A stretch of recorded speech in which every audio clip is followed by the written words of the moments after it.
Baik. Jadi minggu lalu kita sudah selesai cerita tentang blockchain ya. Kemudian kita bahas sedikit ya tentang isu-isunya. Bahwa yang menjadi masalah adalah orang mengatakan blockchain ini tidak bagus untuk environment ya. Jadi blockchain ini tidak bagus, not green. Karena kenapa? Karena seperti kita lihat hari Jumat lalu bahwa ada banyak komputer yang digunakan hanya untuk mencari satu non study ya, yang kita sebut proses mining gitu ya. Proses mining itu ternyata dia menghabiskan banyak listrik ya, hanya untuk melakukan itu saja. Jadi itu menjadi masalah ya, masalah pertama. Jadi not green. Maka kita ada banyak solusi. Salah satu solusinya adalah kita bisa gunakan selected miners. Maksudnya kalau kemarin kita di dalam blockchain itu si miners itu kita kompetisikan ya, miners itu kita kompetisikan, maka di dalam ini tidak lagi ya. Bisa kita tunjuk ini yang mencatatkan kan yang mining itu prosesnya mencatatkan itu ya, melakukan proses hashing kemudian mencatatkan hasilnya ya ke dalam sebuah ini ya, nanti masukin ke database blockchainnya gitu. Nah itu bisa kita tunjuk. Misalnya kalau kita kasus pemilu aja ya, kalau ke pemilu itu sebenarnya kita bisa tunjuk giliran misalnya ronde pertama KPU Jakarta, ronde kedua KPU Bandung, ronde ketiga KPU Semarang, ronde keempat gitu ya bisa kita tunjuk ya. Jadi nggak harus lagi nunggu proses mining yang lama tadi ya, terus nggak perlu diperebutkan karena orang-orang nggak perlu melakukan mining. Tapi itu tadi ya, berarti si minersnya nggak ada proses yang minersan rebutan gitu nggak ada. Jadi si blockchainnya itu hanya sebagai sebuah sistem yang digunakan untuk mencatatkan. Itu aja, distributed ledger saja ya. Nah, kalau dulu proses mining itu digunakan untuk mengajak orang-orang ya supaya terlibat, supaya banyak orang yang ikut terlibat menjadi salah satu dari node di dalam blockchain itu. Supaya scale-nya besar ya, bagaimana kita bisa mengajak jutaan orang ya untuk berkorban komputernya, hard disknya, networknya ya, listriknya untuk ikut mencatatkan ini gitu. Kalau nggak ada duitnya ya, nggak ada imbalannya, mereka mana mau ya melakukan itu. Maka itulah disebutkan si yang kalau kalian ikut mencatatkan ini, maka nah ini ada bonusnya yaitu kalian sebagai pencatat, sebagai miner kalian dapat duit juga ya. Itulah sebabnya dilakukan itu. Tapi kalau ini kita buat sistem kayak pemilu gitu kan nggak harus ya, karena tidak karena orang akan ikutan juga ya, jadi nggak perlu ada tawaran seperti itu. Yang kedua tadi ya transaction per second-nya kalau kita lihat ya transaction per second ini ada M-nya salah, tar saya edit dulu ya biar maaf ini kok ada M-nya. Nah, transaction per second-nya ini menjadi kecil ya karena kan ditunggu proses mining kayak kemarin di contoh blockchain itu kita bisa menunggu 5 menit 10 menit berarti sekian transaction per 5 menit atau per 10 menit. Jadi TPS-nya jumlah transaction per second-nya low. Padahal kalau kita buat sistem transaction kayak bank kayak e-commerce ya, TPS-nya itu harus cepat. Apalagi kalau kita buat transaksi untuk saham gitu ya, itu transaction per second-nya harus tinggi. Kalau enggak nanti susah ya, ketinggalan ya ketinggalan. Nah ini kita lakukan karena kita melakukannya adalah dengan menggunakan mining tadi yang kita sebut proof of work ya. Jadi diperebutkan proof of work selesai. Nah berarti kita harus cari alternatif lagi ya. Misalnya nah tadi itu proof of work. Ada lagi kalau proof of work kan semuanya ini ya ikut berkompetisi, rebutan semuanya, semuanya sama ikut berkebutan. Tapi kita juga ada yang bisa bilang proof of history. Proof of history itu gini, siapa yang melakukan proses mining itu ditentukan juga berdasarkan lamanya dia sudah menjadi anggota di dalam kelompok blockchain itu ya. Misalnya, oh, saya udah 3 tahun duluan, Anda baru masuk, berarti saya punya kesempatan lebih duluan untuk melakukan mining. Jadi ada bobotnya untuk melakukan mining. Nah ini memang jadi wah nggak fair ya, nggak fair karena saya yang lebih duluan kan saya yang punya risiko lebih tinggi karena saya lebih join di grup ini lebih duluan berarti saya lebih duluan dong punya hak lebih duluan dong gitu ya. Jadi proof of history bisa dibuat lebih gitu sehingga bisa alternatifnya ya bisa lebih cepat dan bisa lebih eh, karena yang tadi ya misalnya kita bilang oh oke, kalau si siapa ya yang minersnya sudah mencapai sekian ya angkanya misalnya kecil ada macam-macam caranya ya maka dia duluan dianggap selesai jadi itu bisa lebih lebih duluan ya. Ada juga proof of stake. Proof of stake itu kalau history tadi dulu-duluan, kalau proof of stake tuh stake-nya atau duitnya atau ownership-nya banyakkan siapa? Ya, yang banyakkan duitnya atau ownership-nya dulu itu yang mencatatkan duluan gitu ya. Karena dia yang paling banyak stake-nya gitu ya. Jadi itu bisa lebih duluan. Nah, ini hanya sebagai contoh bahwa kita konsensusnya bisa macam-macam ya. Bisa proof of work, bisa proof of history, proof of stake. Nah, Bitcoin itu adalah proof of work. Tapi kita bisa juga membuat yang lain-lain kayak platform yang misalnya Solana kalau menurut saya itu proof of history ya. Proof of history ya. Saya lupa POH atau POS ya. POH seingat saya. Jadi kita bisa macam-macam. Gitu ya. Jadi eh yang ini yang tadi dipermasalahkan ya kan dipermasalahkan ini ya isu-isu ini bisa sekarang sudah tidak menjadi isu besar lagi, masih menjadi isu tapi tidak menjadi isu besar karena mining ini juga mulai dikurangi ya prosesnya juga. Jadi tadi ya karena algoritma konsensusnya beda juga beda lagi ya. Terus yang kedua TPS-nya menjadi lebih cepat. Katakanlah kalau tadi kan ya kita dalam contoh kita yang katakanlah misalnya mana ya, yang ini gitu ya. Kalau katakanlah ini kita miningnya setiap 10 menit hanya ada 3 transaksi, berarti 3 transaction per 10 menit. Per secondnya berapa? Wah, kecil banget ya. Jadi kalau kita pengen TPS itu sebuah sistem tuh TPS-nya yang gede-gede pengennya kita. Gitu ya. Oke. Anyway, nah sekarang kita bicara lagi ya. Kalau ingat yang kita bisa catatkan di sini adalah transactions ya. Kita bisa catatkan transaction ya di dalam blockchain ini. Jadi di blockchain ini bisa mencatatkan ledger, yang mana ledger itu adalah transaction ya. Jadi kayak ini ya. Tapi gimana kalau kita yang ledger yang kita catatkan itu bukan hanya transaction ya, tapi yang kita catatkan itu juga bisa yang lain-lain. Oh, apa sih maksudnya lain-lain? Oh, all kinds of notes ya. Jadi sebetulnya di dalam ledger itu bisa kita simpan macam-macam. Ini kan transaction ya. Bagaimana kalau kita di dalamnya kita simpan kode? Nah, menarik kan? Anda bisa taruh kode di dalam sini. Wah, menarik juga tuh, Pak. Jadi kita bisa membuat yang kita sebut nanti namanya adalah smart contract. Jadi instead of just list of transactions ya, kita taruh kode di dalamnya itu. Sehingga kode kita, ya mungkin kodenya small lah ya, bukan kode yang kayak Microsoft Word gitu ya. Kode small itu bisa distributed dan validated secara distributed seperti tadi ya blockchain seperti halnya Bitcoin gitu ya dicatatkan di mana-mana. Nah, kode ini kita sebut smart contract ya. Nah, jadi contohnya begini. Contohnya kan kalau kalau sekarang kita di e-commerce ya, kayak kita mau pakai Shopee atau Tokopedia kan, kita beli sesuatu ya, terus si merchant kirim barang ke rumah. Gimana kita tahu nih si merchantnya nggak bohong ya. Nanti kirim beli sesuatu, ternyata udah kita kirim duit, ini barangnya bodong ya, rusak, pecah atau hancur atau bukan yang kita maksud. Di sisi lain juga seller juga takut. Nih jangan-jangan si orangnya ini kalau saya kirim barang duluan nggak dibayar. Katakanlah nanti dia ngakunya bayar apa barangnya nggak sampai dan seterusnya kan ya. Nah, berarti kita harus ada satu sistem yang mana menjadi penengahnya ya. Makanya sistem-sistem e-commerce itu ada rekening bersama lah segala macam untuk penengahnya gitu. Nah, ini juga kita bisa buat nggak gitu. Kita buat satu sistem di dalam kita catatkan di dalam blockchain kita catatkan if ya. Jadi kita if barang jadi kalau misalnya saya mau pembeli saya taruh duit dulu misalnya berapa 200.000 oke di dalam smart contract itu saya nyatakan bahwa 200.000 akan saya letakkan di sana ya kalau barangnya sudah terima saya accept oke 200.000 itu pergi ke sellernya ya. Ya, jadi itu smart contract bisa seperti itu ya. Jadi if product is received money is transfer to seller, jadi ada amannya juga. Nah, kita nggak butuh lagi intermediaries seperti e-commerce platform e-commerce itu nggak butuh lagi ya karena itu tadi ya sudah diinikan oleh si kode yang dalam smart contract itu ya.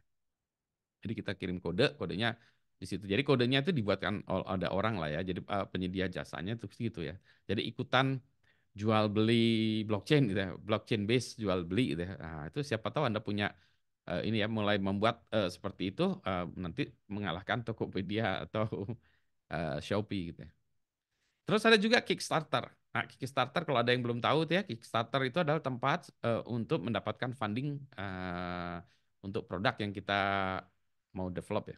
Katakanlah saya mau mendevelop produk IoT untuk mendeteksi temperatur dan humidity untuk kandang kambing misalnya gitu kan ya. Udah saya ini kan Saya jelaskan segala macam, saya taruh di Kickstarter.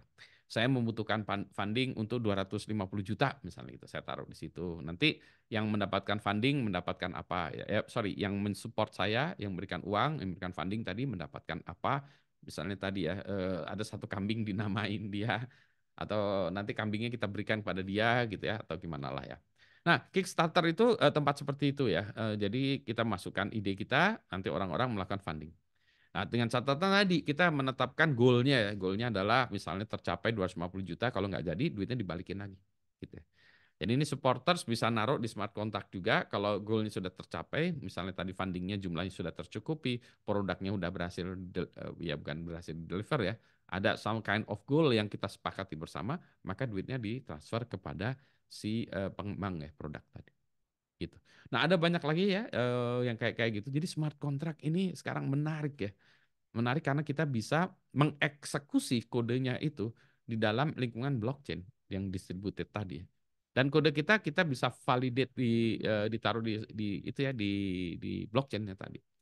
Tentu saja kode-kode yang kita buat kode-kode yang kecil gitu ya.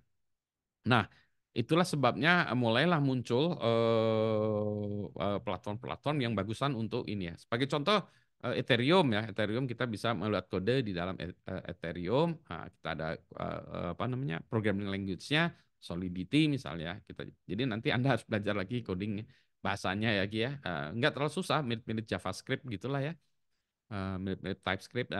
Anda coding di situ, kemudian Anda bisa distributed kan gitu ya. Nah, nanti ada isu tambahan ketika ini kodenya dieksekusi, ketika Anda naruh kode ini di dalam lingkungan tadi ya, lingkungan tadi misalnya lingkungan Ethereum, nah Anda harus bayar ya. Bayar karena nanti kan Anda melakukan merunning kode ini di dalam CPU yang terdistributed tadi gitu ya. Nah, jadi Anda bayar biaya yang itu biasanya disebut gas fee ya.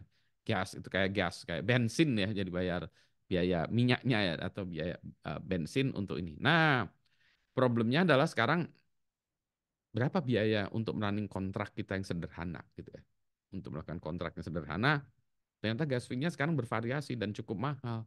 Sehingga katakanlah untuk membuat kode yang sederhana, kita run di situ, kalau dirupiahkan ya, gas fee-nya bisa sampai mungkin 200 ribu rupiah gitu. Doesn't make sense, itu terlalu mahal ya. Ya karena gitulah ya, karena orang-orang juga rebutan mau mengeksekusi smart contracts-nya di di di jaringan katakanlah Ethereum itu ya, sehingga kalau banyak yang minat tentu saja harga menjadi naik ya, gitu.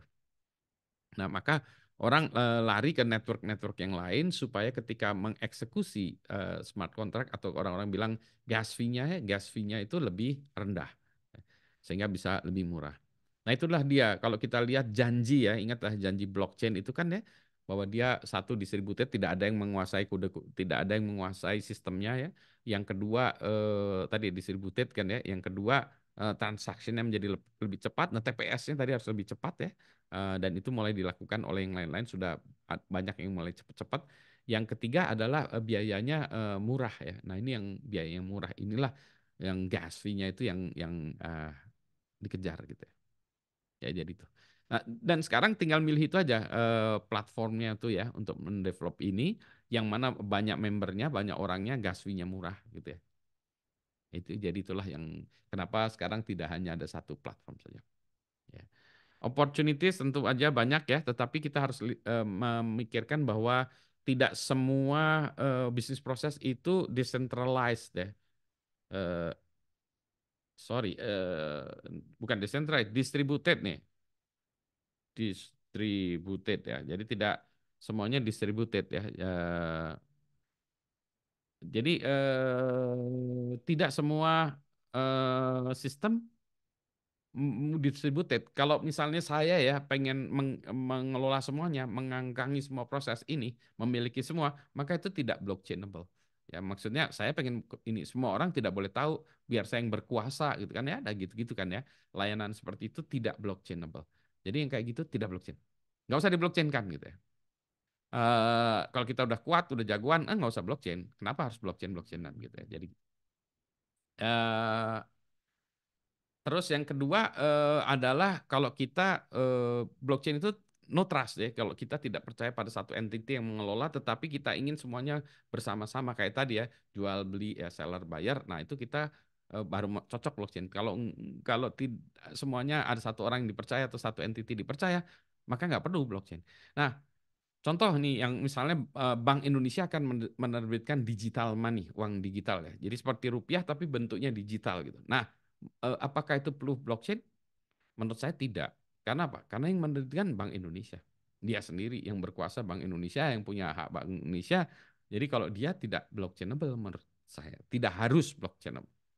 Nah, pemilu menurut saya sebagai suatu hal yang blockchain karena no trust ya. Kan banyak ya tidak percayaan kepada KPU, tidak percaya kepada Bawaslu, tidak percaya pada partai politik, tidak percaya pada pemerintah, tidak percaya kepada pengelolanya, tidak percaya kepada rakyat, tidak percaya apa. Nah, itu sebenarnya blockchainable ya. Jadi sebetulnya menurut saya sah aja itu ya blockchainable. Gitu. Ya. Jadi mulailah ada ideas cryptocurrency jelas ya, itu yang orang-orang buat koin, maka kita bisa buat koin dengan cepat ya. Ingat Jumat lalu mudah-mudahan masih ingat ya cerita saya tentang kupon gitu ya, kita bisa buat kupon-kuponan gitu ya. Nah itu bisa juga di sini kita kupon-kuponan gitu ya, tapi ini kita buat currencies kita sendiri, buat kupon sendiri. Misalnya HMIF mau ngadain acara, ya buat aja cryptocurrency sendiri, boleh-boleh aja. Sekarang sudah banyak toolsnya ya yang untuk mengenerate cryptocurrencies ini ya. Jadi tinggal ini. Jadi kita banyak sekali modelnya seperti ini dan nah jeleknya ini adalah satu hal yang mudah dilakukan untuk menipu. Jadi banyak orang yang melakukan penipuan-penipuan ya modelnya itu kayak multi level marketing ya MLM ya. Tapi MLM-nya ini bohongan aja. Nah, menggunakan cryptocurrency. Kalau makanya orang-orang bilang kripto ya belakangnya yang bilangin ya cryptocurrency padahal kalau kita kriptografi ya. Anyway, itu sangat mudah sekali membuat cryptocurrency pura-puraan ya. Ini kita punya uang baru ya, ITB coin atau apa ya, semua koin ya. Kemudian kita tadi members get members yang member duluan mendapat lebih dan seterusnya gitu. Habis itu setelah selesai ya, bodong gitu, bubar jalan ya, duitnya udah terkumpul ya, bubar jalan aja. Nah, ini banyak kali penipuan yang seperti ini. Nah, orang banyak yang tertipu karena dia pikir, wah ini kripto nih, keren amat ya kripto. Dan biasanya orang-orang yang nggak ngerti. Ini di jaringan saya aja udah ada orang yang ketipu dengan cryptocurrency. Sekarang dia nggak bisa ngeluarin duitnya ya. Terus yang kedua ada juga yang sekarang baru mau ikutan cryptocurrency. Menurut saya jangan. Ya. Karena cryptocurrency itu adalah satu hal yang susah ya. Nah, susah artinya gini, susah dikendalikan. Kita nggak tahu. Kita seolah-olah beli kupon kepada kalau kita ngadain acara bazar, kuponnya udah jelas ya. Oh ini di himpunan nyelgan itu. Tapi kalau ada misalnya kupon apa? Kupon makan Jalan Dago gitu dikendalikan oleh Budi Raharjo kan. Ini Budi Raharjo siapa kan ya? Nah itulah dia cryptocurrencies itu liar dan sebagainya. Maka cryptocurrencies ini menjadi issues. Kalau di Indonesia alat bayar yang sah itu adalah rupiah. Jadi rupiah adalah alat sah, alat bayar yang sah. Kita mau jualan juga pakai dolar seharusnya itu nggak boleh ya, itu ilegal. Hanya harus boleh rupiah, dirupiahkan dulu, baru mau dibayar sama dolar pun dirupiahkan dulu ya, karena transaksi yang legal adalah selalu rupiah. Nah itu yang susah ya, jadi rupiah. Di Indonesia ada itu. Jadi kalau kita mau pakai Bitcoin nggak boleh, karena bukan rupiah. Kalau tadi ya, kalau kita misalnya tadi di lapangan basket kita membuat acara kemudian kita pakai kupon, nah tetap rupiah sebetulnya kupon itu hanya pengganti mencatatkan rupiahnya ya, tapi ini kan rupiah tetap ya. Dan itu hanya untuk close user group. Nah, kalau kupon kita jual bisa kita pakai untuk membeli bensin, nah itu jadi ilegal ya. Karena nggak boleh gitu ya, karena itu cryptocurrency seperti itu. Oleh sebab itu, maka gimana ya kalau kita tadi orang yang berdagang kripto, maka itu perdagangannya apa? Perdagangannya akhirnya bukan dianggap sebagai uang, tetapi sebagai komoditas. Komoditas meskipun komoditinya itu digital atau nggak jelas ya, komoditinya nggak jelas, komoditinya digital. Nggak ada ininya, nggak ada apa namanya barang nyatanya, nggak ada inventornya. Kalau Anda invest katakanlah di peternakan kambing atau peternakan ayam, ada kambing dan ayamnya. Kalau usahanya gagal, Anda bisa ambil kambing ayamnya atau pagernya atau apanya lah gitu ya. Sama gitu ya. Kalau cryptocurrency nggak. Kalau ada perusahaan yang gagal melakukan cryptocurrency, Anda nggak punya apa-apa. Nggak bisa menyita barangnya lagi. Terus cryptocurrency bisa dilakukan oleh siapa saja karena tadi ya dia sifatnya liar gitu maka tidak bisa dikendalikan maka pemerintah pun tidak bertanggung jawab ketika terjadi kekacauan. Nah ini jadi menjadi masalah ya. Jadi itu komoditi ya, tapi harus didaftarkan. Ya. Jual beli cryptocurrency bisa nggak dilakukan? Maka itulah ada ada exchange exchange cryptocurrency yang mana itu harus terdaftar. Kalau di Indonesia daftarnya ke Bapepti ya. Jadi Bapepti mendaftarkan bahwa saya cryptocurrency exchange, orang bisa jual beli cryptocurrency. Kalau Anda mau jadi exchange, bisa Anda bisa itu ya. Jadi tadi jual belinya segala macam. Tetapi untuk itu Anda harus punya modal, saya lupa ya berapa. Yang harus modal di store itu 50 miliar atau berapa gitu ya. Nah, kalau mau jadi exchange gitu ya. Anda misalnya di Indonesia ada beberapa, ada toko kripto gitu ya, satu-satunya. Karena dia udah dibeli Binance ya. Jadi ada tempat-tempat untuk jual beli cryptocurrency. Jadi kalau kita mau beli misalnya Pak Sandbox gitu ya, kita mau beli atau tadi Bitcoin atau beli Ethereum, nah kita naruh duit misalnya berapa, kita beli 1 juta gitu, nanti ditukarkan menjadi berapa Ethereum gitu ya. Nah itu belinya di exchange exchange tadi. Jadi exchange itu seperti bank yang tempat atau tempat ini ya, kalau kita beli mata uang asing asing ya, kayak falas gitu ya kita beli gitu ya di situ. Jadi di toko untuk transaksi atau jual beli cryptocurrencies gitu. Ya. Nah, ada juga orang yang mulai membuat kode untuk mengotomatisasikan itu ya. Kayak saya lagi baca bukunya ini, bukunya tentang Sam siapa namanya Brinkwell Fried ya, itu yang dia buat FTX ya, yang kemudian trade-nya itu kacau balau, hilang orangnya dan seterusnya lah. Jadi banyak kita nggak tahu ya, banyak hal-hal kasus-kasus yang terjadi seperti itu. Sebentar saya tunjukin bukunya. Tuh, ini bukunya Goreng Infinite ya, lagi baca bukunya tentang si FTX itu ya, kasus-kasusnya, kehidupannya dia dan lain sebagainya gitu. Gitu ya.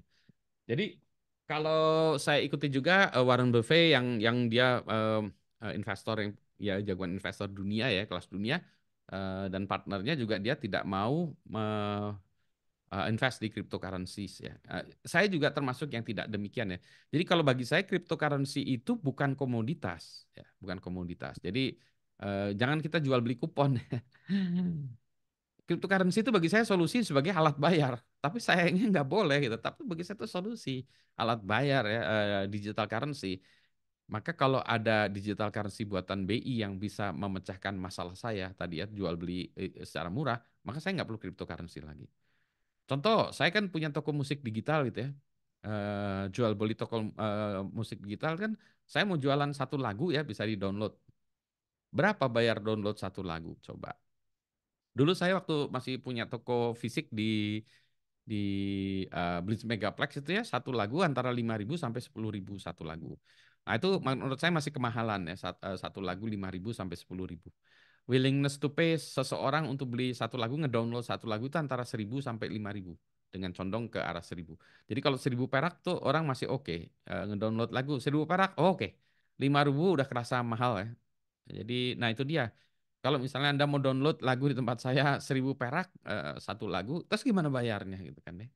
Kalau biaya transaksinya 7.000 itu kan saya rugi tekor setiap transaksi gitu. Jadi harus ada sistem transaksi yang biaya transaksinya murah dan cepat. Nah itulah sebabnya kita menunggu ya di digital currency yang lain. Kalau yang alat-alat bayar yang lain kan bukan bukan alat bayarnya, dia hanya sekedar mencatatkan ya dari dompet kita ya pindahkan ke sana itu nggak apa-apa itu kayak OVO, GoPay, ShopeePay itu kan ya dia sebetulnya bukan bukan uang, uangnya tetap rupiah kan, bukan cryptocurrency ya, gitu. Anyway, cryptocurrency bahasannya bisa banyak, tapi supaya Anda tahu aja di belakangnya teknologinya keren, blockchain. Cryptocurrency-nya kalau bagi saya keren sebagai alat bayar, tapi tidak keren sebagai komoditas. Meskipun banyak orang yang sekarang trading cryptocurrency sebagai komoditas gitu. Nah, ini juga kalau kita lihat dari segi agama gitu ya, agak yang tadi ya sebagai komoditas itu juga orang-orang condong kepada haram gitu ya karena ada faktor-faktor ini ya gamblingnya gitu ya. Nah, itulah sebabnya kayak orang jual beli uang gitu ya. Kalau uang dijual belikan, nah itu juga masuk kategori kepada yang condong kepada haram. Itulah sebabnya menurut saya jauhilah cryptocurrency gitu ya. Karena banyak masalahnya sebagai komoditas ya. Sebagai alat bayar bagus tetapi belum belum boleh diperbolehkan di Indonesia kalau kita buat uang sendiri. Kalau nanti uang Indonesianya ada digital money, rupiah, digital rupiah maka itu mau pakai blockchain atau tidak, menurut saya menjadi solusi. Gitu ya. Itu yang ramai cryptocurrency, blockchain. Terus kemudian yang menarik juga, oh ya tadi ya, jadi blockchain ini sekarang lagi tidak ramai karena orang-orang lebih condong AI, AI, semua AI, AI. Tapi pada masanya semua orang mau blockchain, blockchain, blockchain, blockchain, blockchain gitu ya. Bahkan kalau kita lihat di Bali itu menjadi satu tempat untuk banyak pengembang-pengembang blockchain. Pada zaman mungkin 2 tahun yang lalu ya awal-awal COVID itu banyak karena pengembang banyak yang terdistributed sesuai dengan teknologinya juga distributed itu banyak-banyak pengembang blockchain yang dicari. Saya aja waktu itu ada orang-orang yang ngejar-ngejar saya disuruh pindah ke Bali. Pak Budi pindahlah ke Bali ini, saya ada kerjaan tuh Pak Budi. Gajinya gajinya starting 50 juta tapi 3 bulan kemudian jadi 80 juta per bulan.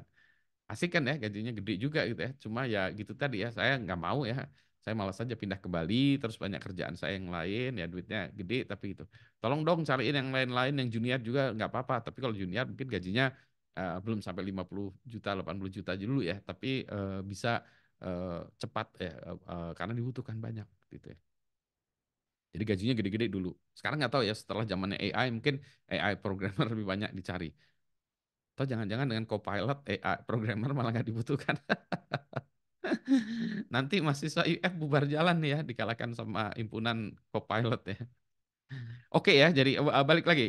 Jadi blockchain, bagi saya blockchain itu masih tetap teknologi yang keren. Ya, jadi teknologi secara blockchain keren. Gitu tidak keren, tapi blockchain ini keren. Makanya saya masih tetap ngotot blockchain, blockchain. Let's find a killer application for blockchain itu. Yang kedua nih, yang contoh yang kedua adalah namanya Decentralized Autonomous Organization (DAO). Apalagi nih DAO, DAO ya. Decentralized nih. Eh, Sebetulnya decentralized atau distributed ya salah itu ya, kayaknya saya harusnya distributed ya harusnya decentralized. Distributed harusnya ya. Oke, salah nih saya ngetik ini. Oke, ntar saya cek lagi ya terminologinya. Jadi ceritanya begini. Eh, Kan sekarang kita bisa memecahkan task kerjaan-kerjaan itu menjadi lebih kecil ya dan lebih terdefinisi. Maka kita bisa membuat sebuah organisasi, organisasi yang mana organisasi itu eh, apa ya kerjaannya ya tasknya itu didistributedkan aja. Jadi tidak ke satu orang tetapi siapa yang mau mengerjakannya. Maka dia mendapat quote unquote nanti imbalan sesuai dengan pekerjaan yang dilakukan. Jadi kalau Anda buat ketua himpunan, sekretaris himpunan, bendahara atau apapun ya, itu semuanya tuh sekarang itu bisa dibuat jadi DAO. DAO. Bahkan kalau orang bilang, oh ini satu perusahaan CEO-nya bisa di DAO-kan gitu ya. Jadi nanti CTO-nya, CFO-nya atau apapun ya itu bisa di DAO-kan. Saya malah pengen buat itu ya, gimana kalau ikatan alumni itu kita buat DAO ya. Mungkin bisa dibuat dulu di teman-teman sekalian ini ya. Kalian buatlah gitu ya DAO dulu ya, organisasi kecil-kecilan, eksperimen apa ya pitfalls-nya atau susahnya ya. Masalahnya kalau kita buat DAO itu apa sih ya? Jadi itu bisa ya. Jadi kita intinya kita buat organisasi, organisasinya ini tas-tasnya itu di didistribusikan dan diperebutkan. Ah itu ya DAO. Saya belum mendengar sukses story yang dalam kacamata saya gede gitu ya, belum. Tapi udah banyak inisiatif-inisiatif yang seru-seru ya. Nanti ada chart saja ya DAO gitu. Nah, kemudian tadi kalau cryptocurrencies adalah duit-duit-duit, sekarang kita lihat DeFi ya, decentralized finance. Benar ya decentralized ya. Nanti kita lihat ya. Kok kan harusnya blockchain distributed ya, decentralized. Tapi nggak apa-apa ya kita ambil dulu ini ya, decentralized finance ya. Kan tadi gini, kalau misalnya kita mau pinjam uang, sekarang pakai pinjol yang lagi rame itu. Pinjol, pinjol, pinjol online gitu ya. Nah, kalau pinjol itu kan muncul karena sebagai alternatif ke bank ya. Kalau bank itu kan kita harus mau pinjam uang ke bank. Kata bank, kamu punya agunan apa gitu. Oh, saya punya motor, oke boleh di agunan. Kamu punya agunan apa? Notebook. Ah, notebooknya nggak bisa jadi agunan deh. Jadi kalau saya misalnya buat usaha, kemudian saya butuh modal ke bank mengagunkan notebook nggak jadi tuh, nggak dapat kata bank. Oke, bolehlah diagunkan notebook kamu, tapi 200 ribu rupiah aja ya. Ini notebook saya beli 20 juta Pak, MacBook Air Pak, kenapa kok di ini? Nah karena dia bilang nggak bisa itu. Jadi maka kita larinya kemana? Pinjam uang yang bukan bank. larinya ke rentenir. Boleh nih, mau punya uang berapa?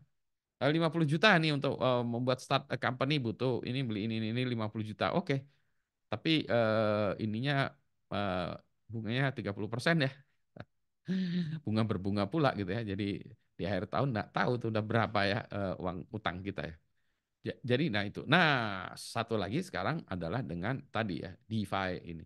Kita bisa buat juga orang yang punya duit bisa meminjamkan di situ, orang yang pinjam bisa juga pinjam di situ. Jadi nggak ada sebuah organisasi atau perusahaan semacam pinjol itu nggak ada. Tapi ya ini organisasinya ya antar orang aja ya. Jadi ini sistem yang akan menjembatani antar orang gitu ya. Orang yang pinjam, orang beli kayak tadi dengan smart contract. Ya, jadi ini tadi ya lebih. Kalau menurut saya yang kayak gini tuh lebih memberdayakan ya karena antara langsung orang dengan orang. Nah, tapi apakah dengan cara begini kita bisa menjadikan rentenir digital? Entahlah ya, saya juga nggak tahu ya. Jadi teknologi ini yang bisa mempercepat terjadinya hal-hal yang negatif ya, bisa jadi juga ya nggak tahu ya. Tapi intinya gitu ya. Jadi teknologi finance itu sebetulnya obrak-abrik dengan blockchain ini karena finance itu biasanya dikekepin semuanya. This is mine ya. Semua datanya punya saya, database-nya punya saya, suka-suka saya, aturan suka saya. Sekarang nggak bisa lagi. Ya, jadi ini DeFi ini sesuatu yang menarik ya. DeFi. Electronic voting saya sudah jelaskan tadi ya, yang saya masih tetap kekeh ya, masih tetap semangat electronic voting sebagai contoh use case yang bagus untuk blockchain tapi belum kejadian. Oh ya, electronic market place tadi saya sudah cerita ya. IoT saya lihat juga ya, ini untuk provisioning data. Jadi ini juga aneh juga. Saya ngelihat ada satu company waktu itu di Amerika, udah sempat ngobrol juga dengan dia, yang mana dia itu untuk mengendalikan device-device IoT-nya itu dengan menggunakan blockchain. Nah, kenapa demikian? Karena dia bilang gini, intinya nih saya punya banyak IoT devices. Banyak tuh berapa? 100.000 devices gitu kan. Nah, ya. Untuk mengendalikannya juga susah. Untuk orang ikut kontribusi juga susah gitu ya. Jadi pakai blockchain dia bisa melakukan pengendalian IoT tadi secara lebih distributed. Ya. NFT, habis ini saya cerita tentang NFT ya. Sedikit cerita tentang NFT. Apa itu NFT? Habis ini kita cerita ya. Terus saya juga punya ide yang namanya reputation central. Reputation central tuh gini. Jadi ceritanya misalnya ada seorang ini penjual di katakanlah di marketplace ya. Penjualnya ini kemudian jahat, dia sering nipu-nipu orang. Berarti kan kalau sekarang itu dikasih apa bintang 1 atau bintang 5 atau bintang 7 pusing ya. 1 atau 5 atau berapa gitu ya, dikasih poin ya. Kita kasih komen. Nah, itu berarti orang-orang yang ini punya hal yang buruk ditaruh di situ. Jadi semuanya itu berdasarkan reputasi. Demikian pula juga kalau ada bayar, ada nomor handphone sekian yang sering nipu seller-seller. Nah, handphone itu bisa juga dicatatkan di reputation central ini. Jadi ini semacam daftar orang tercela lah gitu ya. Jadi ketika ada orang mau kita misalnya punya toko, ada orang mau beli ke toko kita cek dulu nih. Ini orangnya tercela nggak gitu. Dia misalnya, oh dia udah nge-fraud di 25 toko. Ya kita tolak aja nih, kemungkinan juga dia ini orang ini akan nipu. Ya. Demikian juga kalau kita mau beli ke toko, kita bilang mau beli ke toko, terus itu ada komentar ya di situ reputasinya kecil karena itu tadi orang-orang udah bilang ini nggak bener nih, gitu ya. Tokonya ini sering nipu, barang nggak datang, isinya beda, telat, barangnya rusak, gitu gitulah ya. Oh iya, berarti reputasi itu. Nah ini juga bisa juga kayak reputasi sentral ini bisa seperti itu, bisa juga untuk makanan deh, restoran segala macam. Dan ini belum ada yang buat ya, lucu juga ya, belum ada yang buat ya. Jadi reputasi misalnya bakso apa yang paling enak di Bandung adalah bakso apa, kita lihat di reputation sentral. Ini orang, oh ini ada 7.523 orang mengatakan enak, 125 mengatakan tidak. Oh ya oke lah. Ini pas pagi-pagi puasa-puasa udah ngomongin bakso ya. Mudah-mudahan tidak lapar. Jadi ada banyak ya ide-ide ya. Nah ini juga levelnya bisa macam-macam ya. Bisa application, infrastructure, teknologi. Jadi ini banyak, masih banyak yang bisa dieksplor. Ini contohnya nih ya. Ini ada mahasiswa. Ini contoh mahasiswa saya aja ya. Yang udah, ini C1 nih ya sebetulnya perancangan dan implementasi. Jadi pencatatan yang sekarang dilakukan oleh kawal pemilu itu sebenarnya bisa dilakukan juga di berdasarkan blockchain sini ya. Sayangnya nggak ada yang melakukan itu. Government application pemantauan penggunaan dana BOS ya, pertanahan, asuransi. Nah, coffee tracking juga sudah di waktu itu ada mahasiswa saya tugas akhir untuk melakukan coffee tracking ya. Jadi kita pengen tahu kopi ini datangnya dari mana ya, siapa yang memetik, di roastingnya seperti apa, sehingga kalau kita waktu itu ceritanya gini, for every cup of a coffee there is a story behind it. Wah, keren amat ya. Jadi dia udah buat, tinggal belum ada yang implementasikan. Nah, foto sharing ini juga sama. Ini saya udah meeting dengan beberapa orang ya. Bahkan udah kita kasih nama juga, namanya kios foto. Jadi ada fotografer-fotografer yang profesional ya, yang dia juga ingin fotonya dibeli orang, digunakan dia pakai foto sharing ini. Eh, Banyak ya aplikasi seperti itu, tapi belum yang blockchain base, ini mau blockchain base. Nah, traveler helper ini waktu itu ide saya, ini idenya juga agak aneh gitu ya. Kan hmm, ini saya sebagai traveler, misalnya saya jalan-jalan, kemarin saya baru balik dari Singapura pula gitu ya. Saya jalan-jalan mau motret, aduh, kamera saya penuh atau baterainya habis atau apalah gitu ya. Waduh, saya pengen, tapi momennya bagus nih. Saya minta tolong orang. Di luar negeri nggak ada AA ya. Mas, mas, nggak ada juga mas ya. Sir, gitu kan ya. Can you help me take a picture of me and my buddies here gitu kan ya. Oke. Terus kan dia motretnya pakai handphonenya dia. Nah, terus kita kasih QR code kita, fotonya itu pakai aplikasi kita ya, dikirim ke account kita, account cloud kita. Nah, yang motretin itu dapat biaya, juga dapat koin gitu ya, karena motretkan kita gitu ya. Jadi ini yang kita sebut namanya travel helper gitu ya. Jadi tolong fotoin ya. Jadi orang bisa membantukan fotoin kita tadi supaya secure-nya dia nggak masuk ke cloud-nya kita pakai QR code tadi, fotonya di encrypt masukin ke cloud kita, terus kemudian dia dapat duit, fotonya juga hilang dari handphonenya. Jadi ya menarik juga gitu. Ya. Jadi kita nggak perlu takut traveling nggak bawa handphone, potret-potret tetap jalan gitu ya. Nah, ini juga bisa dilakukan kalau di acara kawinan juga ya. Acara kawinan tuh bisa juga ya. Nyediain layanan foto-foto ya. Jadi ada foto yang langsung. Jadi setiap orang punya akun di Traveler Helper apapun namanya, pakai QR code. Ini tolong potretin ya. Ini QR code saya, kita potretin, jekrek, terus fotonya langsung masuk ke akun kita. Bahkan kalau mau langsung ke Instagram kita juga bisa gitu ya. Terus juga bisa juga bukan hanya foto, tapi bisa juga, saya mau ikutan online sebentar nih, bisa nggak pakai kuotanya, pulsanya dia gitu. Kasihin QR code-nya, dia langsung ngeset itunya, wifi-nya dia ya, jadi kita bisa tethering pakai wifi-nya dia. Anyway itu tadi ya, jadi kita resources kita, kamera, wifi, segala macam habis. Kita dompleng punyaan orang, dan domplengnya ini mohon izinnya itu tadi pakai bayaran di blockchain. Jadi saya udah punya ide gini, udah buat ini tulisannya juga, sayangnya nggak nemu programmer untuk mengimplementasikan ini. Nah itu dia tadi ya, 50 juta tuh. Terus ada lagi music lifetime of a song. Nah ini juga udah jadi penelitian waktu itu dengan mahasiswa saya. Jadi kalau kita mengarang lagu itu kayak kita menghasilkan ini ya, jadi punya anak gitu ya, anaknya dalam bentuk lagu ya. Kalau anak adalah anak, kalau ini lagu.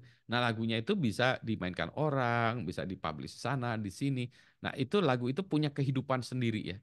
Jadi dia nanti lagu ini diciptakan oleh Budi Raharjo tanggal sekian, dimainkan oleh sekian ini, dimainkan di sini, dipinjam untuk soundtrack video ini. Jadi gitu ya, itu ada, jadi ada catatan itu jadi catatan kehidupan dari si lagu itu tadi ya. Dan seterusnya. Ada juga ini juga pencatatan email itu ya, itu juga waktu itu ada tesis mahasiswa saya yang sayangnya waktu itu nggak diselesaikan, pendaftaran handphone ya, kalau kita keluar negeri beli handphone di luar negeri mau dibawa ke Indonesia, emailnya dicatatkan di mana, ditaruh di situ. Kalau handphone kita hilang, ada yang nyuri, ada yang nyolong, nah, email kita bisa kita daftaran ke situ, masuk ke daftar colongan. Jadi kalau ada orang mau beli handphone, ntar dulu saya cek dulu ini emailnya, email colongan nggak ya, dicek di situ. Jadi bisa cek, oh ini handphone emailnya colongan nih. Jadi jangan dibeli gitu ya, karena jadi gitu ya. Dan seterusnya ini banyak ya. Jadi blockchain itu keren ya. Terus ada challenges-nya ini ada banyak ya. Ada buku oleh Don Tapscott. Ini lebih ke arah non teknisnya ya. Ada teknisnya sedikit tapi lebih non teknis. Kenapa blockchain itu belum diadopsi secara besar ya? Bukan technology is not ready for prime time nih. Saya lupa tahun berapa ya. Jadi ini memang waktu itu belum. The energy consumed is unsustainable nih yang saya sebut tadi ya, gara-gara mining gitu ya. Government will stifle or twisted ini karena government tidak bisa mengontrol. Jadi dia kalau pemerintah tidak bisa mengendalikan, itu pemerintah pasti takut, pasti dihambat oleh pemerintah ya. powerful incumbents of the old paradigm will usurp it. Jadi ini tuh incumbent orang-orang yang sedang berkuasa yang akan dihancurkan oleh blockchain pasti akan ganjel, bang misalnya kan ganjel. The incentive are adequate. Sorry, pagi-pagi ini karena belum ngopi karena puasa. Insentifnya tidak cukup, adequate ya, adequate for distributed mass collaboration. Jadi insentifnya blockchain itu harus banyak kan. Kalau blockchain node-nya cuma 3 atau 5, nggak blockchain. Blockchain itu harus membernya jutaan. Nah, itu tadi gimana insentifnya supaya bisa banyak kan ya. The blockchain is a job killer kata orang-orang. Enggak juga tuh ya. Buktinya masih oke-oke. Seperti sekarang AI is job killer enggak juga ya. Governing the protocol is like herding cats. Governing protocol is like herding cats. Gimana? Anda pernah nggak ini ya ngajakin kucing-kucing dibarisin gitu ya, diarahin. Kucing mah punya kehidupan sendiri ya. Distributed autonomous agents will form Skynet. Jadi ini kita ketakutan kita. Wah, nanti ada autonomous agents ini akan menjadi Skynet ya. Big Brother is watching you. Ini sama seperti AI sekarang, gantiin aja dengan AI ini ya. Big Brother is watching you, is still watching you, AI juga gitu ya. Criminals we use it untuk duit-duitan, bayar-bayaran. Kriminal kan menggunakannya karena tadi kalau uang kan dimonitor oleh PPATK gitu ya. Ada udah aja. Kalau orang mau nyogok, pak nyogoknya pakai Bitcoin aja, nggak akan ketahuan. Jadi sogok menyogok lewat Bitcoin atau cryptocurrency yang dibuat ini ya. Sogok, nama duitnya sogok ya untuk bayar sogokan. Nah terakhir nih, bagaimana kalau gitu kita mengimplementasikan Bitcoin? Nah, Bitcoin, blockchain mengimplementasikan itu. Kalau dulu memang kita harus melakukannya, kita harus coding sendiri. Dulu saya tuh harus coding sendiri, buat library-nya sendiri. Sangat enggak aja lah. Maka awal-awal kita hanya bisa modeling lewat MATLAB, kemudian kita buat pakai Python modul-modulnya awal-awalnya. Tapi itu sangat inilah ya tidak manusiawi. Maka muncullah platform yang mana orang bisa mengkodingkannya dengan lebih mudah dan orang-orang sudah banyak di situ.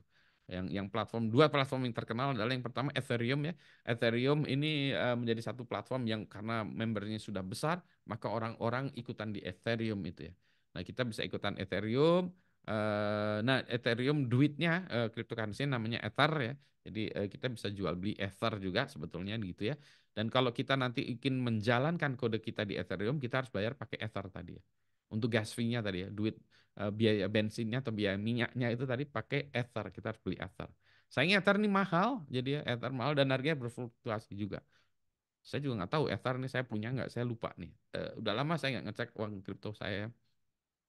Jadi saya ini Ethereum, terus ada lagi kalau Anda membuat aplikasi, maka tadi smart contract itu bisa di Ethereum dengan Solidity dan ini saya udah nggak coding ini 2 tahun ya, jadi saya nggak tahu sekarang teknologinya apalagi yang lebih baru di Ethereum ya. Ethereum tapi keren ya. Ini developernya anak muda yang luar biasa keren ya. Nanti Anda bisa lihat juga. Yang kedua adalah Hyperledger. Nah, kalau Ethereum itu digunakan oleh orang-orang komunitas yang besar sekali. Nah, maka mulailah companies mulai ikutan ya, tapi mulai mikir, oh saya nggak mau ikutan publik. Gimana kalau saya buat sendiri, jaringan sendiri segala macam? Karena saya nggak mau datanya ikutan publik, khawatir. Meskipun datanya bisa di encrypt segala macam gitu-gitu, masih tetap kekhawatiran tuh tetap masih ada. Maka mulailah IBM ya dengan teman-temannya lewat foundationnya Linux Internasional rasanya ya foundationnya. Pokoknya belakang itu IBM. IBM itu kan kalau ini adalah sebuah cap untuk enterprise ya. Jadi kalau IBM bilang oke, oke lah gitu ya for enterprise atau perusahaan. Maka dia mengembangkan teknologi yang namanya Hyperledger. Nah, Hyperledger itu teknologi lain blockchain juga ya, tetapi dia running di networknya sendiri ya. Jadi misalnya di Hyperledger tuh enaknya misalnya ini dulu banyak mahasiswa saya yang awal-awalnya menggunakan Hyperledger untuk penelitian blockchain. Karena Hyperledger bisa kita setup, misalnya kita punya 5 komputer ya atau 3 komputer bahkan ya kita bisa setup pakai VM kita chat. Jadi kita seperti node-node-nya tadi ya dengan menggunakan teknologi Hyperledger kita bisa set seolah-olah jaringan blockchain kita sendiri. Tentu saja komputernya sedikit ya. Tentu saja kalau kita lihat dari segi yang kita anggap security ya, 50% plus one itu jelek ya. Tapi anyway, kita bisa merunning sendiri. Kalau corporate, misalnya bank-bank mau buat, maka dia menggunakannya Hyperledger ya. Nah, awalnya ini dua-duanya ini berpisah ya, sangat sangat jauh berbeda. Tapi kemudian hari dia makin mendekat, ya mirip-mirip lah ya. Sehingga kalau kita mau pakai Ethereum atau Hyperledger tuh, ya sebetulnya sama aja. Dulu juga Hyperledger ada tools-toolsnya ya, yang mana kita buatnya drag and drop ya. Jadi ID-nya kita drag and drop, nanti dia generate code, code-nya itu yang kita compile. Nah, itulah dia menjadi bagian dari network si Hyperledger ini, gitu ya. Nah, jadi ini dua pendekatan yang beda, tapi sama-sama bisa menjalankan blockchain. Ya. Kemudian mulai dari dua big itu mulailah muncul yang lain lagi ya. Misalnya tadi, aduh ini ada JP Morgan punya sendiri namanya Quorum ya. Nanti ada lagi gitu. Terus ya semuanya ini awal-awalnya masih tadi mining ya, proof of work ya, semuanya awal-awal. Muncullah yang baru ya, Solana misalnya, kemudian dia buat, oh oke, kami beda, yang kami kejar dari Solana itu adalah TPS-nya ya, ngebut tadi ya, supaya transaction per second-nya bisa lebih kencang pakai Solana. Ya, jadi ada muncul lagi Tezos, di Indonesia ada Vexanium dan seterusnya dan seterusnya. Jadi sekarang ada banyak platform untuk mengembangkan blockchain ya. Ya. Jadi blockchain ini masih ya secara bagi kita nih ya. Sebenarnya ini teknologinya ini game changer. Jadi kalau saya usul, Anda pahamilah ya blockchain ini, punyalah sedikit pengalaman ngeblockchain gitu ya. Yes, silakan. Ya Farah. Ini angkat tangan mau nanya kan ya Farah? Halo Farah. Silakan, Farah. Nanti habis ini kita cerita tentang NFT ya. Silakan, kalau ada yang mau nanya dulu tentang blockchain, silakan. Oh, nggak jadi. 10.000 kalau nggak jadi. Oke, sebentar. Saya pause dulu. Mari kita lanjutkan dengan NFT. Nah, inilah dia ya. Jadi NFT kita lanjutkan. Tadi kita sudah bicara tentang teknologi di belakangnya, blockchain. Sekarang kita bicara tentang yang namanya NFT, non fungible token. Apa sih ini NFT itu ya? Nah, sebelumnya nih saya nggak tahu ya relevan atau enggak ya sekarang. Perangko. Nah, dulu saya suka mengumpulkan perangko. Nggak tahu di sini masih ada yang suka ngumpulin perangko nggak? Masih ada nggak? Ada? Katakan kalau ada, nggak ada ya. Ngumpulin perangko dulu waktu saya zaman kecil gitu ya. Perangko kayak gini ya, terus nanti ditukar sama teman-temannya. Tukar, wah, punya koleksinya. Wah, ini yang saya punya. Yang biasanya yang mahal itu yang lama ya, dan kualitasnya masih bagus ya. Perangko ya. Ini. Kalau di luar negeri adalah kartu ya, kartu baseball, kartu basketball gitu ya, itu ditukar-tukar ya. Kalau di Indonesia kayak gini, filateli ini. Saya dulu ini ngerjain ini SD, terus SMP nggak tahu buku saya hilang. Padahal tuh perangko saya itu ada perangko yang lama-lama juga ya. Mungkin kalau sekarang harganya mahal ya, atau nggak ada value-nya karena nggak ada yang suka ya. Nah, sekarang ini misalnya gini, saya punya perangko nih, perangko kayak yang di kiri ya, 5 sen. Nah, Kansil, jangan lama juga, Republik Indonesia itu. Ini harganya 5 sen. Kalau menurut Anda, saya jualan misalnya, ini saya jual berapa nih yang 5 sen ini, perangko ini? Masa 5 sen ya? Nah, bagaimana memvalue ini? Menurut Anda wajarnya berapa? Silakan ditulis di chat. Menurut Anda wajarnya berapa? Saya pengen tahu aja harga yang 5 sen ini berapalah harganya. Sok. Silakan, saya pengen lihat mana ini. Ditulis menurut Anda berapa harganya? Silakan ditulis di chat supaya saya tahu. Ini aja polling aja harganya menurut Anda. Ngasal. Tidak ada tidak ada ini. Saya pengen tahu aja berapa harganya. Sok, ditulis di chat. Ayo, kok nggak ada? Pasti pakai handphone semuanya. Masih pada tidur, nggak ada yang nonton tidur. Wis, a million tapi million ini uang Uganda kali ya. 5.000 rupiah, oke. 60.000, 1.000, 50.000, 100.000 gitu kan ya. Dan kan kita susah ya menghargai ini. Jadi kalau kita lihatnya di kita aja nggak terjadi kesepakatan ya. Berapa sih harga sebetulnya uang ini ya, sorry, uang perangko ini ya, kita hargai berapa? Jadi mungkin ada yang menghambain eh 1 Bitcoin ya. Coba berapa kan kita bingung ya. Nah, itulah sebabnya biasanya gini-gini tuh dijualkan lewat auction ya. Auction. Kalau yang ini mungkin kecil ya, nggak terlalu menarik. Tapi kalau ini ada lukisan. Saya nggak tahu. Saya belum bisa menghargai lukisan. Saya tahu ada lukisan. Saya bisa menghargai lukisan, tapi saya tidak bisa menghargai harganya gitu ya. Ini contoh ya. Ini ada self portrait ya tahun 1949 lukisannya gitu. Itu di ini kan ya di apa nih namanya Sotheby ya Sotheby ya namanya apa Sotheby's ya Sotheby's ya ininya ininya tempat auctionnya 34,9 miliar ya itu duit segitu tuh kalau kita beliin bakso ya dapat berapa kolam renang ya foto ya ini maksudnya bukan foto self portrait lukisan ya gitu ya. Ini ya kalau kita lihat ada value-nya ya, value-nya. Ya kalau punya lukisan nggak tahu Mona Lisa berapa. Saya pengen punya Mona Lisa tuh, cuma nggak punya duitnya. Tapi saya pengen punya gitu, ya. Jadi oh ini kan oh ya masuk akal lah ya kita ada lukisan. Pelang saya ini ada berapa lukisan anak saya yang lukis, oke lah ada harganya. Sekarang, nah ada lagi, ya, tapi ini digital. Ya, Nyancat ini, yang ini, ya, tanggal 19 Februari dijual. Nah, dijual lukisannya aja nih, lukisan nanti kita bilang NFT-nya ya. Lukisannya ini 590.000 US dollar. Ya kan ya, yang cut nih ya. Ini tuh yang ininya kreatornya dapat duit segini. Gila nggak itu ya? Kan kalau tadi lukisan ya, lukisan dipajang gitu kan, dipajang tadi. Wah, lukisan Mona Lisa dipajang oke nih. Ini kalau kita pajang di rumah, kita beli berapa? 10 juta aja, 10 juta. Saya beli 10 juta. Ketawain orang-orang kali. 10 juta kamu beli lukisan kayak gini ya. Ya, coba bayangin ya.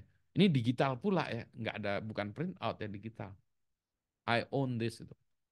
Nah, yang ini lagi, nah ini ya, yang ini juga adalah Every Days. Ini the first 5,000 days by Beeple. Si Beeple ini dia memang pelukis digital ya, tapi ini memang the first 5.000 days. 5.000 days itu kalau bagi 365 berapa ya? 10 tahun ya. Kan, ya dia mungkin setahun 10 tahun lebih. Jadi dia memang karyanya, dia buat karya ya. Karya digital dia ini dijual ini ya seharga 69,3 miliar. Nah, ini jauh lebih mahal dari ini tadi ya. Ini kan 3,34 ya. Ini digital semuanya di tempat auctionnya Christie's ini. Si Bipol ini sendiri ini ada videonya deh. Nanti dia ditanya, dia juga sampai bingung, kenapa karya saya bisa harganya segitu mahal. Kalau kita lihat mungkin yang dapat duit banyaknya si tempat ini ya, tempat auctionnya si Christie's-nya ini ya, dianya artisnya mungkin dapat lah ya gede. Tapi nah ini gimana ya? Coba bayangin coba Anda kalau jagoan membuat gambar-gambar digital bisa nggak menghasilkan 69 juta dolar?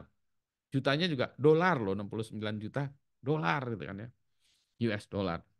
Gila kan ya? Inilah nanti yang ditiru oleh si Ghazali ya. Jadi ya, kayak sering-sering Anda buat foto selfie. Siapa tahu, jadi Anda buat foto selfie ya tiap hari gitu ya. Siapa tahu nanti Anda bilang 365 foto saya dalam 1 tahun itu harganya berapa ya. Siapa tahu jadi Anda orang terkenal loh. Tiba-tiba ada yang pemiliknya. Nah, ini hal yang sama juga ya, mulai sekarang kita ini CryptoKitties. Ini sampai sekarang masih ada. Jadi Anda bisa ikut mainan ini CryptoKitties ya. Anda bisa mau mainan ke sini, kemudian Anda bisa mengadopsi seekor kucing ini, seekor kitten, kemudian Anda kasih makan segala macam ya. Jadi ini nanti dia punya karakter segala macam gitu-gitu. Nanti setelah dia ini dijual. Jadi karakternya ini si CryptoKitties ini bisa Anda jual belikan. Jadi ini adalah jual beli produk digital, karya digital. Nah, kalau yang biasanya dulunya nggak pakai NFT ya. Nah, sekarang kita bicara what is an NFT. Jadi NFT itu apa sih? Ya. Sekarang kita bilang ada NFT non fungible token. Fungible itu apa ya? Fungible itu apa? Nah, fungible atau fungibility. Nah, ini adalah fungibility is a capability that an asset can be exchanged with a similar asset. Jadi kalau kita punya satu aset yang sama, kita tukarkan, itu namanya fungible. Fungible. Contoh, baterai ini kita punya dua baterai, sama-sama ya masih baru ini. Ah, kita tukarin aja baterai ini dengan baterai ini, sama kan ya? Baterai. Sama. Bolehlah ditukarin. Ini berarti dia fungible. 100 ribuan rupiah ditukar dengan 20 ribuan. Nah, itu fungible. Sama kan, value-nya sama ya. Ah, kita tukar aja. 100 ribu kita tukar dengan 50 ribuan dua atau 20 ribuan lima ya. Berarti uang kertas itu fungible. Ya bisa di ini. Cryptocurrency juga gitu, fungible. Kita bisa tukarkan gini-gini. MP3 juga songs itu juga fungible. Kita tukarkan. Ya bisa gini. Ya, jadi kalau kita tukar-tukarin bisa. Nah, sekarang yang non fungible. Ini asetnya harus unik. Adalah aset yang tidak bisa kita tukarkan. Contoh lukisan. Lukisan Mona Lisa atau lukisan apa, nggak bisa ditukarin. Misalnya saya punya lukisan, Mona Lisa kan ukurannya segitu, saya punya lukisan yang lebih gede, 3 meter kali 5 meter. Tuker dengan Mona Lisa ya. Kan kamu lebih kecil lukisannya. Nggak bisa, Pak. Nggak kayak gitu. Nah, jadi karena unik, dia tuh nggak bisa ditukarin ya. Karena masing-masing ya. Kayak tadi perangko. Perangko yang satu dengan yang kedua tadi boleh jadi gambarnya sama, ininya sama ya. Tapi begitu kita tukarin nggak bisa, Pak. Yang ini lebih bagus kualitasnya, yang ini lebih bulukan gitu.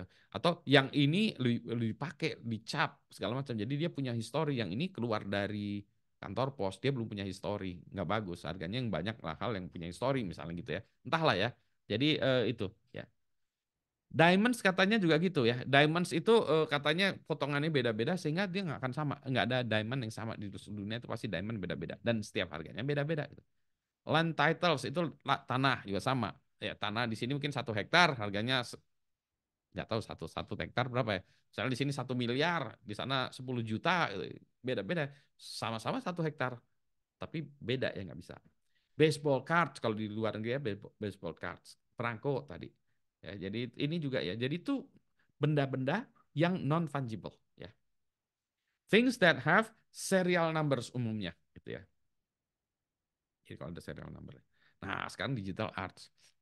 Kalau gini itu bisa dibuat beda nggak ya? Nah, nyangkat ini kan ya. Beda nggak ya? Oh iya, nah maka kita bicara tentang oke ya. Sekarang non fungible itu ya, non fungible token sekarang kita kan NFT ya, token. Token itu apa? A tangible, visible representation of feelings ya, facts, quality gitu ya. Jadi kalau token itu adalah sesuatu yang punya values atau rights atau ownership. Token. Ini saya kasih kamu token gitu ya. Contoh, kita punya SIM, driver license SIM itu adalah sebuah bukti, sebuah token bahwa saya punya capability mengendalikan mobil atau motor, gitu ya. Kunci hotel merupakan bukti bahwa saya sudah bayar di depan atau saya akan bayar ya. Saya sudah bayar, saya maka punya token ini untuk membuka hotel. Ya. Sekarang sama juga. NFT adalah token ownership of a digital asset. Kalau tadi ya saya punya token untuk nyetir, saya punya token untuk ini, saya punya ini. Nah, NFT itu adalah token tanda bahwa saya itu digital asset, itu punyaan saya. Ya. Jadi dia sertifikat, ya, sertifikat dalam bentuk digital yang untuk menyatakan bahwa saya punya aset itu dan itu direcord di blockchain. Jadi sebenarnya dia cuma sertifikat si tokennya gitu ya, si tokennya. Jadi NFT itu tokennya sertifikat bahwa saya punya nyankat itu punyaan saya. Mana buktinya? Ya, ada di NFT-nya nih. Itu gambar itu yang kalau kita hashkan outputnya sekian, itu adalah punyaan saya. Nah, gitu. Jadi itu di NFT begitu. Saya jual ke orang lain maka ownership-nya bisa berubah gitu ya. Jadi, nah, ya jadi, nah sekarang ini ada isu-nya ya. Jadi pada prinsipnya NFT apa? NFT adalah pencatatan token-token ya, pencatatan ya tadi adalah token-tokennya itu kita catatkan untuk digital products ya, digital products, lukisan, lagu bisa juga kalau kita mau catatkan gitu.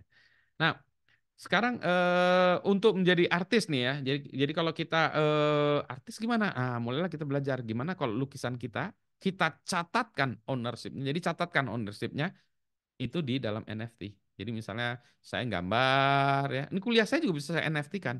Foto saya kayak gini bisa kita NFT kan. Foto kelas kita juga bisa kita NFT kan. Tinggal sekarang masalahnya ada yang mau bayar atau enggak ya. Jadi kita misalnya gini, kan kita foto akhir kelas ya, kita foto bersama. Jebret, kita ambil foto bersama. Foto kita bersama tanggal sekian sekian sekian. Oke, kita ambil foto bersama. Ownership-nya siapa? Oh ini misalnya saya bilang, oke kalau gitu ini dosennya dulu lah ya, Budi Raharjo yang punya ya. Oke boleh Pak, itu kita catatkan. Nah foto ini kita hashkan ya, nama fotonya apa kita hashkan. Jadi kalau ada perubahan 1 bit juga kan hashnya berubah ya. Kita catatkan di blockchain. Ya kita catatkan bahwa ini foto ownernya Budi Raharjo ya. Kita ambil tanggal sekian-sekian kita catatkan. Nah untuk mencatatkan itu kan kita kayak transaksi yang tadi ya, transaksi yang blockchain kita catatkan di situ. Ini juga kita catatkan di situ. Makanya kita harus bayar untuk mencatatkannya itu. Nah, problemnya adalah kalau jadi kita mencatatkan seolah-olah gini, karya digital ini saya catatkan ya. Nah, itu istilahnya di dalam NFT adalah minting, kayak kita membuat koin ya, membuat koin. Jadi kita membuat quote unquote ya koin ya, sebenarnya token dari si karya digital kita, foto kita bersama kita tokenkan ya. Jadi tokenkan itu ownership-nya Budi Raharjo. Nanti saya punya ownership Budi Raharjo. Nah, ownership-nya itu saya taruh di e-wallet saya bahwa ini Budi Raharjo punya ownership ini foto ini. Sehingga nanti kalau ada orang ngecek, ini fotonya punyaan siapa? Nah, di dalam NFT itu bisa dicatatkan bahwa ini fotonya punyaan Budi Raharjo. Kita cek di tempat untuk mengecekkan ini ownership fotonya siapa? Budi Raharjo. Oh ya Budi Raharjo. Ownershipnya. Mau dibeli boleh atau enggak gitu. Anda masih bisa ngelihat fotonya enggak? Masih. Jadi NFT itu masih bisa dilihat. Kayak Nyankat ini bisa kita lihat kan tadi ya. Nyankat ini kan ya. Mana yang tadi? Ya, Nyankat ini kan bisa kita lihat, bisa kita lihat. Tapi yang punya adalah orang lain. Ada orang lain udah punya. Ini foto saya, ini foto yang milik saya. Eh, boleh dilihat nggak? Boleh. Tapi ownershipnya siapa? Keren amat ya punya foto ini. Itu sama juga dengan ini. Mona Lisa kan kita bisa lihat ya, bisa kita lihat. Oh ya, di sana ya, di Paris sana ya, di museum kita bisa lihat. Oh ini Mona Lisa. Ownernya siapa? Ya ada ownernya. Ya. Sama ya, jadi NFT juga demikian ya. Jadi Anda bisa lihat foto kita bersama, tapi bisa bilang ini ownership-nya siapa? Budi Raharjo gitu. Misalnya foto kita bersama nih di the class, ternyata 5 di antara Anda menjadi luar biasa ya, menjadi unicorn tuh. Ada 5 perusahaan unicorn yang masing-masing foundernya di kelas kita. Keren kan ya? Terus kita ada foto bersama kebetulan di kelas itu. Wah, saya bisa bilang ini nih, this is apa historical photo ya, kayak fotonya si PayPal gitu ya, yang itu ya founder dari PayPal tuh, wah itu nggak di NFT kan tuh, coba di NFT kan ya. Ini ada founder-founder ini keren nih fotonya, ada yang mau beli nggak? Mungkin satu saat ada orang gila yang salah satu dari foundernya saya mau beli deh Pak, saya beli 5 juta deh Pak, oke karena saya udah kaya raya Pak, bang saya udah triliunan Pak, 5 juta mah ini ya uang ini aja lah Pak, uang jajan saya Pak, beli fotonya di NFT kan bisa. Nah tadi ya berarti kita harus ngajarin orang gimana cara membuat NFT-nya tapi jadi tadi mahal ya kan gitu ya. Terus gimana jual belinya. Nah, nanti ada publishernya juga. Nah, ini yang quote unquote publishernya. Dugaan saya, duitnya nanti ada banyak di publishnya. Artis nanti akan dikadalin lagi. Ini pemirsa. Nah, itu satu. Dua, given sebuah gambar, bagaimana kita tahu itu ownership sebelumnya ketika dia didaftarkan di NFT kan ya. Saya bisa daftarkan ya di NFT. Satu saya daftarkan, tapi kan saya bisa jadi itu colongan ya, yang saya daftarkan itu colongan bisa jadi kan, colongan. Voting colongan. Nanti sudah didaftarkan ternyata itu wah itu tadi kayak dulu-duluan aja si yang aslinya dia bilang marah. Itu harusnya bukan punyaan kamu, itu punyaan saya. Wah ribut dulu ya. Jadi stolen arts ini jadi masalah ya. Jadi orang-orang dulu cepet-cepet itu dihilangkan dari tempat-tempatnya mereka karena mereka takut dijadikan NFT sama orang lainnya. Terus IPR-nya nih, siapa yang punya? Nah, ini juga masih bingung ya. Misalnya saya buat ini ya. Kayak, nah ini ada yang menarik nih waktu itu. Yang menarik adalah rektor kita di NFT-kan ya oleh mahasiswa. Tapi sebetulnya tujuannya bukan cari duit. Tujuannya adalah sebagai protes. Jadi mahasiswa protes di NFT-kan, foto rektor pasti NFT. Nah, pasti orang-orang akan ngelihat.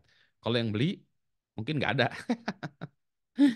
Tapi yang penting bukan yang belinya, bahwa suara yang mempostingkan ini siapapun orangnya ini ya terdengar gitu ya. Gitu ya. Ya kan ya. Ini ada salah satu kalimat dengan deskripsi tersebut bunyi ibuku mengelak saat diajak bicara ibuku lebih memilih tersenyum pada dunia dan berpaling dari anaknya. Jadi gitu. Jadi ada isu-isu seperti ini ya. Jadi NFT masih ada isu-isu seperti ini. Gitu ya. Dan the cost and complication of minting ya ini tadi ya membuat karya-karya kita kalau karya kita nggak ada duitnya ya mahal juga kita NFT kan. Terus ada lagi, nah ini saya juga mau membuat toko musik digital berbasis NFT. Nah, kenapa Pak Budi masih mau ke sana itu? Jadi kalau tadi yang dimasukkan di dalam NFT itu adalah foto, saya juga bisa musik ya, musik. Contoh nih, ingat saya Indra Lesmana ya, yang dia juga udah mulai melakukan NFT terhadap ininya. Jadi ini juga bisa juga misalnya gini Lesmana itu bilang misalnya ya jangan Indra Lesmana ya nanti karena kalau saya salah ya maaf Mas Indra ya. Jadi misalnya Budi Raharjo aja lah. Budi Raharjo mau buat musik terus saya bilang saya mau buat ngarang satu lagu. Lagu ini adalah apa? Lagunya adalah Hari Kemerdekaan gitu ya. Hari Kemerdekaan. Saya akan buatkan satu lagu ini. Saya akan jual lagu ini. Ya. Saya akan buat NFT dan akan pemilikannya itu untuk 1.000 orang. Jadi saya bisa NFT bisa bisa lebih dari satu ya. Saya mau jual kalau foto kan hanya sorry lukisan kan hanya bisa satu, tapi kalau digital bisa banyak. Tapi ownership-nya itu terbatas juga bisa kita batasi. Katakanlah saya pengen ownership-nya ini 1.000 orang punya ownership quote ownership terhadap lagu ini selama 5 tahun atau 10 tahun. Ya. Ownership-nya apa? Dengan cara membeli. Jadi misalnya kalau Anda beli 1 juta, ya 1 juta atau jangan 1 juta kemahalan ya, 100.000 ya. Anda donate 100.000 atau Anda beli NFT-nya 100.000, maka itu menjadi lagu ini menjadi hak Anda atau milik Anda selama 10 tahun katakanlah. Oke ya, taruh 100.000. Berarti kalau kayak kasih 100.000 kali 1.000 orang maka menjadi 100 juta ya. Nah maka dengan 100 juta itu saya bisa memproduce lagunya ya. Buat ini rekaman segala macam. Udah 1.000 orang beli lagunya itu maka kita memiliki lagu itu. Nah, kemudian lagu ini kalau saya misalnya monetize ya di Spotify, di YouTube atau apa, maka penghasilannya itu lari juga kepada yang invest tadi 1.000 orang. Model bisnis baru lagi ya. Jadi NFT itu kita beli tadi ya, kita beli NFT-nya lagu tadi. Selain saya punya ownership dari lagu tadi, maka setiap lagu tadi make money, saya juga dapat ya, dapat revenue dari situ. Jadi kayak saham aja. Ya NFT bisa seperti itu. Ya, jadi menarik. Oh iya menarik juga ya. Nah nanti setelah 10 tahun maka ownership-nya balik lagi ya si itu ke si pengarangnya lagi. Jadi itu misalnya bisa kita batasi waktunya ownership dari si NFT itu. Jadi menarik ya. Jadi akan timbul model bisnis-bisnis yang baru. Jadi kita bisa memiliki juga ya misalnya lukisan segala macam dengan misalnya 10 tahun, 5 tahun, 1 tahun atau apa ya. Sehingga nanti akan timbul model bisnis baru, ekonomi baru yang berdasarkan NFT. Begitu. Nah kalau tadi ya Indra Lesmana udah terkenal lah. Kalau dia bilang 1.000 orang, kemudian ada orang yang mau ini pasti banyak lah, pasti sold out gitu.